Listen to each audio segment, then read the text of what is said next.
Baru-baru ini sebuah rekaman ramai beredar di media sosial Telegram pada Rabu 10 Juli 2024. Dalam rekaman tersebut memperlihatkan detik-detik terjadinya ledakan dahsyat secara beruntun di posisi angkatan bersenjata Ukraina.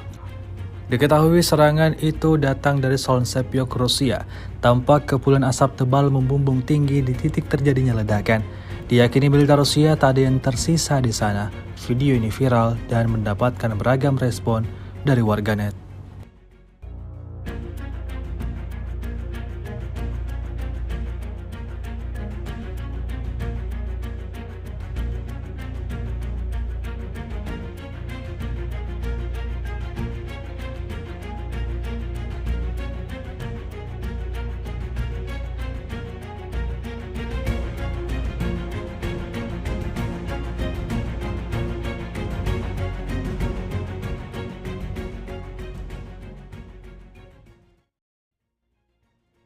Download Tribun X sekarang, menghadirkan lokal menjadi Indonesia.